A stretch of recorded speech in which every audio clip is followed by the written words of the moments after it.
Assalamualaikum warahmatullahi wabarakatuh. Halo semuanya, jumpa lagi dengan saya Chow Sing Sing, kurator dari podcast Horror Night Story. Halo, apa kabar semuanya? Semoga kalian semua sehat-sehat ya. Dan seperti biasanya, pada siang hari ini saya kembali dan akan menghadirkan sebuah kisah mistis untuk kalian semua.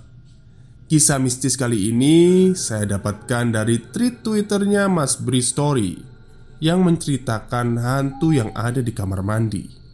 Seperti apa kisahnya? Mari kita simak. Banyak ketakutan dalam pikiran ketika sedang di kamar mandi. Seringkali memaksa diri untuk lekas selesai karena merasakan ada yang aneh. Padahal mungkin hanya pikiran jelek saja. Tapi bisa juga kan terjadi beneran. Simak cerita kali ini tentang hantu di kamar mandi. Kamar mandi, satu ruangan yang selalu ada di setiap bangunan. Entah itu di rumah, kantor, tempat ibadah, mal, dan lain sebagainya. Kamar mandi pasti ada. Ya, memang tujuan dibuat untuk memenuhi salah satu hasrat manusia, untuk membersihkan diri alias mandi, buang air, atau kegiatan lainnya. Di dalam bangunan tempatnya berada, letak kamar mandi hampir pasti di bagian belakang atau di lokasi yang agak tersembunyi. Jarang sekali letaknya di bagian depan bangunan. Hampir nggak ada kan? Isi di dalamnya juga berbeda-beda, dari yang sederhana sampai yang mewah. Dulu di rumah nenek, kamar mandinya masih ada bak air besar. Di sebelahnya ada sumur sebagai sumber air. Dan tentu saja letaknya di belakang rumah, di luar malah. Aku juga punya teman yang kamar mandi rumahnya berukuran sangat besar dan mewah. Dan gak ada bak air tentunya. Yang seru, di dalamnya ada taman kecil. Sangat cocok untuk melamun. Begitulah kamar mandi.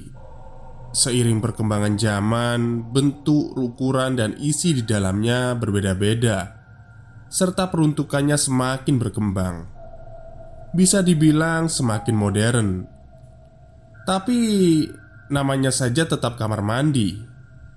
Tapi ya begitu, banyak dari kita, termasuk aku, yang masih punya pikiran kalau kamar mandi itu agak-agak menyeramkan.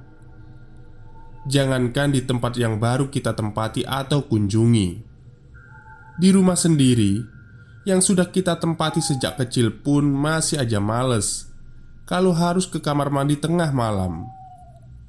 Apalagi ketika rumah kosong, gak ada siapa-siapa. Kenapa sih? Kok kadang selalu takut ke kamar mandi sendiri? Sebabnya apa? Kalau aku, ketakutan yang kadang muncul ketika di kamar mandi itu pikiran tentang siapa yang ada di balik pintu. Terus ada siapa di luar. Berpikiran begitu terus ketika sedang sendirian di rumah atau di tempat kos. Pikiran-pikiran itu yang bikin aku parno. Nanti kalau udah selesai, lalu harus keluar. Ketika buka pintu, tiba-tiba ada sosok atau sesuatu yang seram berdiri di depan pintu, gimana? Kan takut. Kalau teman-teman gimana?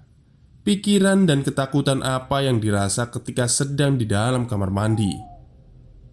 Nah, malam ini ada dua teman yang akan menceritakan pengalaman mereka terkait dengan kamar mandi. Risman akan cerita tentang kamar mandi di tempat kosnya, dan Fenty cerita tentang kamar mandi di satu hotel. Mari kita simak. Halo, aku Risman, asal Purwokerto, pernah kuliah di Jogja. Mulai kuliah tahun 2007 hingga akhirnya lulus pada tahun 2011. Dalam rentang waktu itu aku udah 3 kali pindah kos. Jadi ada 3 tempat yang jadi tempat tinggal selama kuliah. Kenapa harus pindah kos sampai 3 kali? Ya memang ada alasan tertentu. Semasa kuliah itu, kendala ekonomi mengharuskanku untuk tinggal di kos yang sederhana dan murah. Aku nggak mampu kalau mau kos di tempat yang bagus dan mahal. Nggak ada uangnya. Seperti yang banyak teman lain mungkin alami, tempat kos pertama kali hanya sementara, nggak pernah lama. Karena kos pertama biasanya yang penting ada tempat buat tidur dulu, atau sementara, sambil nyari yang lebih bagus, begitu kan? Ya sama, aku juga gitu.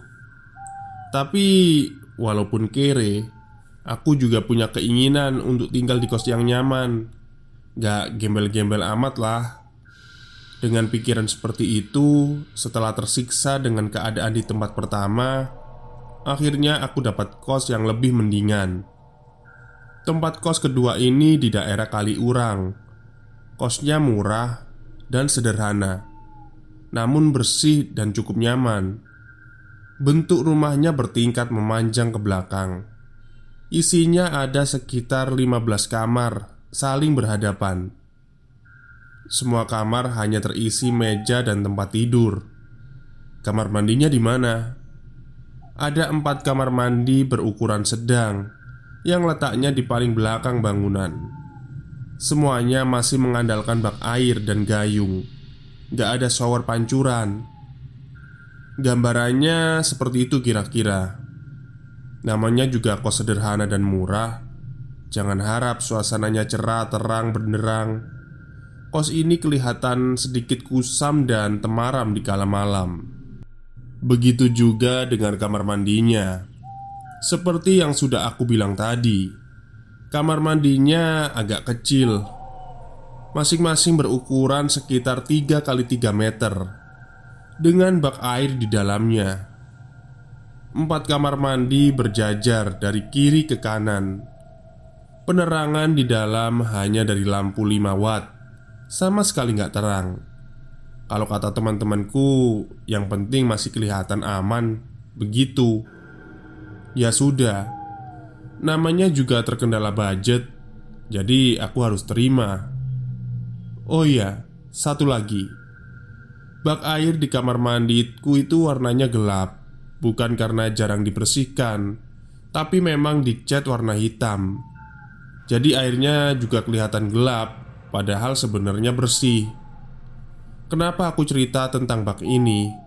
Karena nanti ada kisah tersendiri. Lalu, waktu pun berjalan, menjalani hari tinggal di tempat kos itu. Awalnya nggak terasa, dan gak pernah merasakan keanehan atau kejanggalan apapun juga. Walaupun beberapa kali merasakan keanehan khususnya di kamar mandi, tapi aku gak pernah memikirkan lebih jauh. Belum. Aku termasuk orang yang penakut, parnoan. Jadi kalau sekiranya sedang merasa ada yang aneh atau menyeramkan, akan berusaha keras untuk mengabaikan dan mengalihkan pikiranku ke hal yang lain. Gak mau tenggelam dalam ketakutan karena overthinking.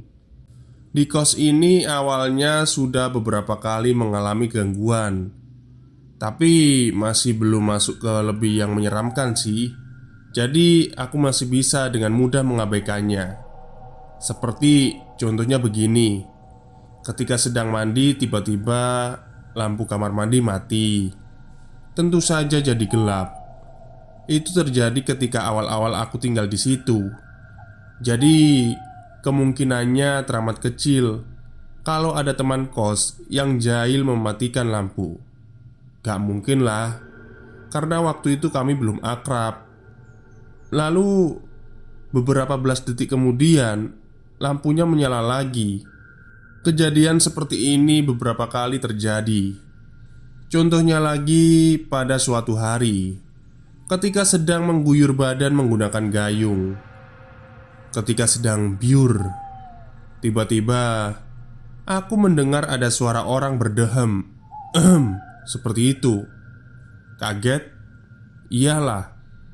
Karena kedengarannya bukan dari luar, tapi dari dalam. Makanya kalau kita mandi pakai gayung, mata selalu terpejam ketika sedang mengguyur air dari atas kepala kan. Nah, aku takut kalau ketika buka mata setelah terpejam, tiba-tiba ada wajah seram di hadapanku. Wajah pemilik suara itu tadi. Ya, menyeramkan lah. Kejadian-kejadian aneh dan janggal itu sering berjalannya waktu menjadi sedikit meningkat. Perlahan, sedikit demi sedikit, makin lama makin menyeramkan. Di awal tadi aku sempat membahas tentang bak air. Bak air permanen yang dicat warna hitam.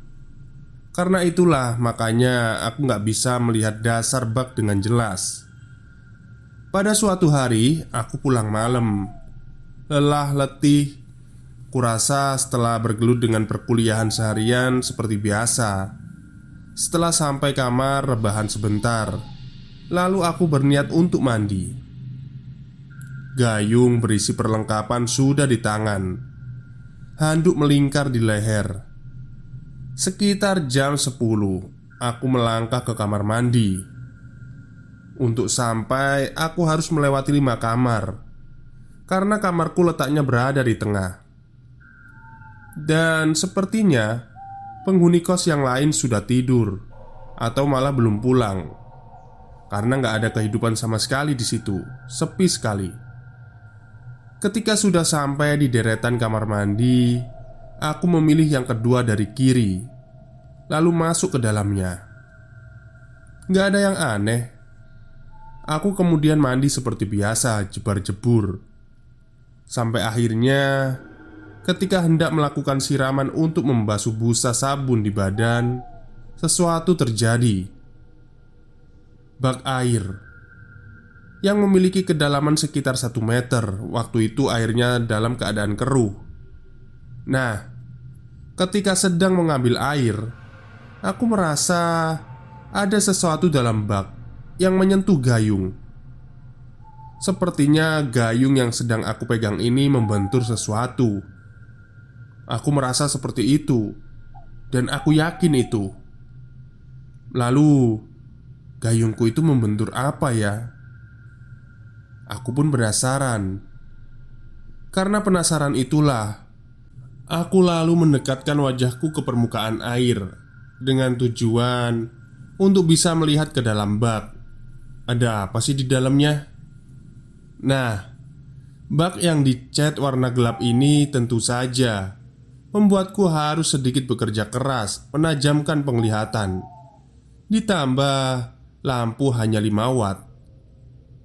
Ketika permukaan air sudah tenang dan gak bergelombang lagi, ditambah dengan mata yang sudah terbiasa fokus, akhirnya aku melihat sesuatu. Di dalam bak mandi, aku melihat ada wajah. Sekilas, aku melihatnya itu adalah wajah laki-laki yang sama sekali gak aku kenal. Awalnya, aku masih gak yakin. Lalu aku terus menatapnya, mencoba memastikannya lagi. Dan ternyata, itu adalah wajah laki-laki. Ada kepala di dalam bak mandi. Beberapa detik kemudian aku langsung lari keluar ketika melihat wajah itu tersenyum dari dalam air. Sungguh sangat menyeramkan. Peristiwa berikutnya lebih menyeramkan lagi. Terjadi sekitar 6 bulan aku sudah tinggal di situ. Awalnya aku dengar kabar kalau salah satu penghuni kos ada yang sakit. Sudah hampir 1 bulan lamanya. Teman yang sakit ini akhirnya pulang ke rumah orang tua sampai nanti benar-benar sembuh. Aku yang gak terlalu akrab dengan teman yang sakit ini mendengar selentingan kabar dari penghuni lain. Ternyata dia syok. Syok kenapa? Katanya sebelum sakit dia melihat pocong di dalam kamar mandi. Pocong itu berdiri di belakang ketika dia sedang buang air. Itu cerita bener man. Ketika terjadi, aku sedang ada di sini. Kamu malah gak ada. Begitu kata Ansar. tetangga kos sebelah kanan. Kalau memang seperti itu kok ya seram sekali ya. Aku berpikir begitu. Lalu hanya bisa berharap semoga aku gak pernah ngalamin seperti itu. Tapi harapan tinggallah harapan. Pada suatu hari, beberapa minggu kemudian, aku pulang larut malam, sekitar jam 11 sampai ke tempat kos. Seperti biasa, setelah rebahan sebentar aku langsung ke kamar mandi. Karena sudah larut, waktu itu kos juga sepi. Gak ada kedengaran aktivitas penghuni lain. Awalnya males, tapi kok badan terasa lengket. Akhirnya aku putuskan untuk mandi saja. Ketika sudah di depan kamar mandi, aku memilih yang paling ujung karena yang lain pintunya tertutup, seperti ada isinya. Setelah di dalam, lalu aku mulai mandi. Normal sih, gak ada kejadian aneh. Walau sedikit deg-degan mengingat sudah banyak peristiwa seram yang terjadi. Apalagi ini sudah nyaris tengah malam. Singkatnya, mandi hampir selesai. Hanya tinggal mengeringkan badan dengan handuk. Aku handukkan menghadap pintu.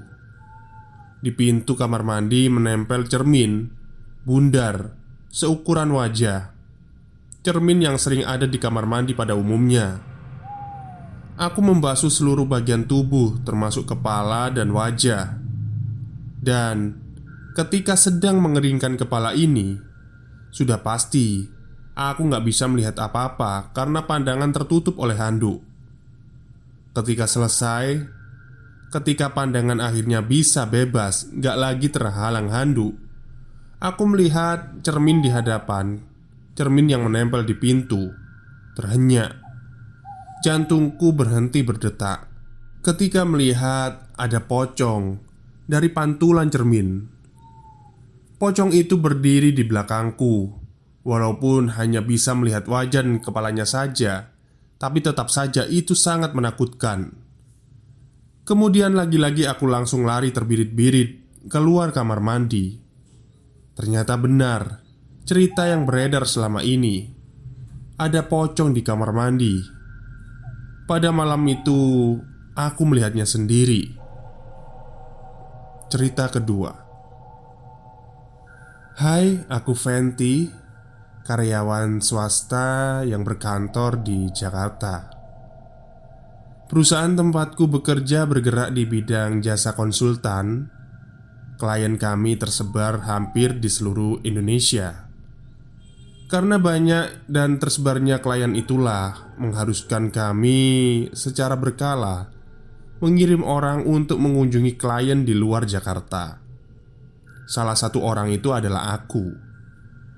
Ya, jadinya aku sering bertugas keluar kota. Singkatnya, seperti yang sudah banyak kita tahu, kalau dinas luar kota pasti akan menginap di hotel selama waktu yang diperlukan. Dengan begitu, sudah berbagai macam hotel-hotel yang pernah aku tempati. Dari hotel biasa saja di kota kecil sampai hotel mewah di kota besar. Semuanya sudah pernah aku huni. Dari yang biasa saja nggak ada serem-seremnya sama sekali, sampai yang sangat menakutkan. Menakutkan? Ya, aku pernah mengalami peristiwa seram yang malah terjadi di hotel mewah. Begini ceritanya. Surabaya di tahun 2014. Perusahaan mengirim aku sendirian untuk mengunjungi ke kantor klien di kota pahlawan itu. Waktu itu perusahaan menempatkan aku di salah satu hotel mewah di bilangan Darmo Raya. Hotel yang bentuk bangunannya modern, menyediakan kamar kelas atas dengan berbagai macam fasilitas. Kalau sudah di hotel mewah begini, aku jadi sekalian refreshing dengan menggunakan seluruh fasilitas yang ada. Aku masih ingat, waktu itu malam terakhir di Surabaya. Keesokan paginya sudah harus kembali ke Jakarta. Biasanya Kalau sudah di hari terakhir seperti ini, aku meluangkan waktu untuk bersantai, mencari tempat melepas lelah untuk makan dan ngopi di luar hotel. Sama juga dengan malam itu, aku habiskan waktu di salah satu kafe yang letaknya cukup jauh dari hotel. Setelah selesai me time, aku kembali ke hotel sekitar jam 8. Gak langsung masuk kamar, tapi terlebih dahulu menggunakan salah satu fasilitas, yaitu gym. Lumayan lama, sampai jam 10 aku nge-gym. Setelah itu baru masuk kamar. Di dalam kamar, aku merebahkan tubuh sebentar ke tempat tidur, santai menonton TV sambil menunggu bathtub penuh dengan air. Malam itu aku berniat untuk berendam air hangat yang sepertinya akan sangat nikmat setelah lelah beraktivitas seharian. Setelah bathtub penuh, aku pun masuk ke dalam kamar mandi. Kamar mandi di kamarku ini besar. Ada 2 ruangan yang dipisahkan oleh dinding kaca tembus pandang. Ruang pertama berisi 2 wastafel, yang di depannya ada cermin besar, lalu ada kloset juga. Ruang kedua tentu saja berisi bathtub, tempatku berendam. Seperti yang aku bilang tadi, berendam air hangat setelah lelah berkegiatan adalah percikan surga. Nikmatnya tidak tara. Tapi ternyata hanya sebentar. Mungkin hanya 15 menit aku menikmati berendam air hangat. Karena berikutnya aku mulai merasa ada keanehan. Ketika sedang berendam sambil memejamkan mata, tiba-tiba aku mendengar sesuatu. Seperti ada suara perempuan sedang berbisik persis di telinga. "Bangun." Suaranya seperti itu. Tentu saja aku kaget. Suara siapa itu? Mungkin tadi sebentar ketiduran dan bermimpi. Aku masih coba untuk berpikir positif. Lalu aku menenggelamkan wajah, membasahi kepala dan air hangat. Nah, beberapa detik kemudian ketika kepala sudah muncul di permukaan, tentu saja aku harus membasuh wajah menyeka air. Saat itulah aku terhenyak kaget ketika penglihatan masih belum sempurna karena masih ada air di wajah. Secara nggak langsung, tapi aku melihat ada sosok yang sedang berdiri di balik dinding kaca. Berdiri di depan wastafel, sosok perempuan, rambutnya panjang. Refleks aku langsung mengucek-ngucek mata, lalu melihat langsung ke depan wastafel dengan jelas. Tapi ternyata sudah gak kelihatan lagi. Sosok itu menghilang. Ketakutan, aku memutuskan untuk selesai berendam dan keluar dari bathtub. Tapi ketika masih berdiri di samping bathtub, tiba-tiba lampu kamar mandi mati, jadi gelap. Tapi masih ada sedikit cahaya dari luar yang masuk lewat celah pintu. Semakin ketakutan, aku lalu cepat-cepat handukan, berniat untuk selesai dan keluar dari kamar mandi. Ternyata gak semudah itu. Dalam remangnya cahaya, aku merasa sepertinya aku sedang gak sendirian. Benar saja, ketika mata sudah terbiasa dalam gelap, aku melihat ada sosok seram, perempuan, sedang berdiri di pojok sebelah kloset. Dia diam saja gak bergerak. Seram sekali. Melihat itu aku langsung lari mengambil baju sekenanya, lalu pergi keluar kamar. Setelah itu aku meminta kepada pihak hotel untuk pindah kamar. Sungguh, pengalaman yang sepertinya gak akan aku lupakan seumur hidup. Hai, balik lagi ke gue Bristory. Begitulah 2 kisah dari banyak cerita seram tentang hantu di kamar mandi. Sekian untuk kali ini. Sampai jumpa di minggu depan. Tetap jaga kesehatan supaya bisa terus merinding bareng. Salam Bri. Oke, itulah kisah seram dari tweet yang ditulis oleh Mas Pri ya, tentang pengalaman dua temannya saat menggunakan kamar mandi. Ya saya sering sih kalau sampoan itu, kalau mata pas merem itu merasa ada sesuatu di depan saya. Tapi ternyata nggak ada siapa-siapa. Oke, mungkin itu saja cerita pada siang hari ini. Kurang lebihnya saya mohon maaf. Wassalamualaikum warahmatullahi wabarakatuh.